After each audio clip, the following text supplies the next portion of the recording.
the dollar Swiss for September 28.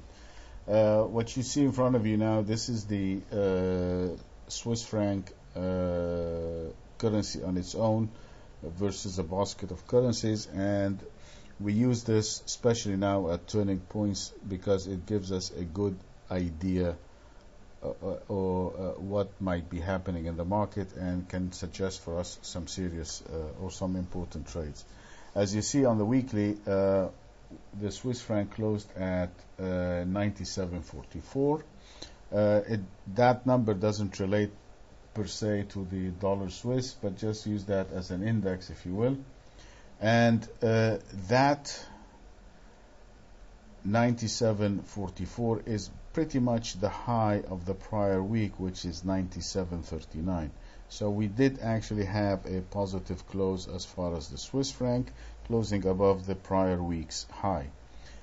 But if you look here, this is the same number is what we have as the prior momentum high, and when we did fail at this number before, we really had a major decline in the Swiss franc, and you can see here the break when it broke below the 97.39 or the 97.40, and that is a pretty significant number. It has been tested multiple times, and it has been quite an area of equilibrium, if you will, at this area, and once it broke, it led us to a big major decline. So this here is a major test, and we need to see that the index or the Swiss continue to remain above the 97.44 as far as the continuous contract, if you will, for the Swiss franc. Now going to the spot currency,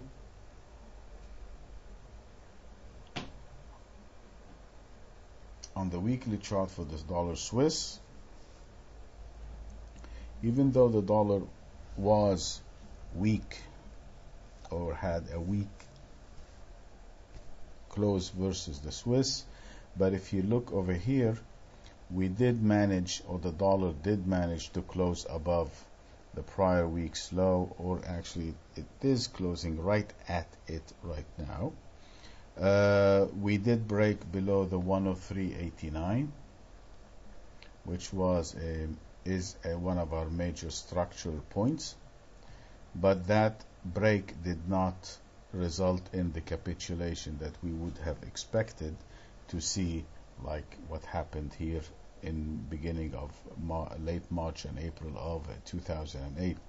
So the only move that we had on a break of this structure point was about approximately 100 pips, and we did have a neutral close for the week. So with that,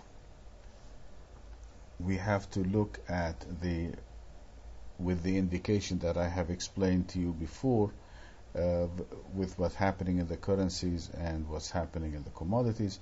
I will be looking at the prior week's low for a sign for us to close our short dollar Swiss position. So our buying point for the dollar Swiss will be on a trade above the 102.74. So on any trade above 102.74, that will be our initial buy.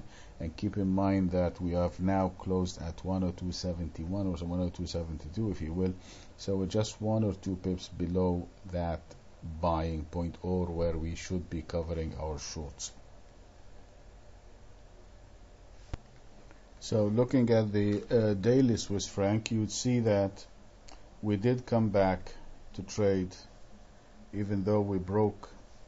As I said, that's our major significant point, the 103, and we broke below it. That was our buying signal from last week. On a trade above the 103.71, we would initiate a buy. So we had a kind of a whipsaw last week on that, but that was a scratch trade because the rule is what gets us in gets us out. So we had an initial buy but once the dollar traded back below the 103, that was a scratch trade. We closed that trade for a scratch. But for the time being, we are still looking for a buy above the 102.75, which is the prior week's low.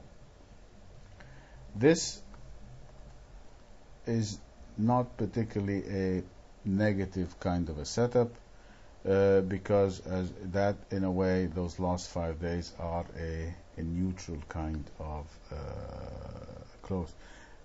So we will just, again, I will enter our buy signal on the radar screen at the 102.74, and we'll still have our structure long above the 103.71. So let me put that in here.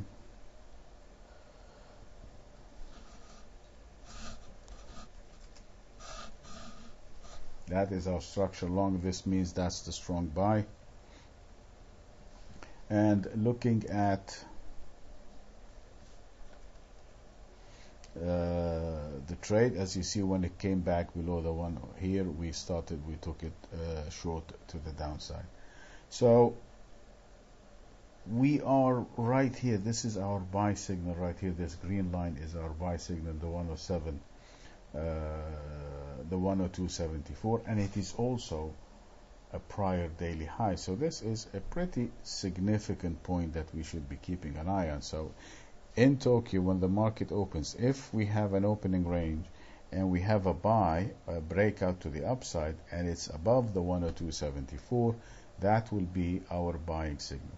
But if it reverses and it comes and it trades back below the 102.74, then I will continue and take it short to the downside, looking for a trade towards the 102.07.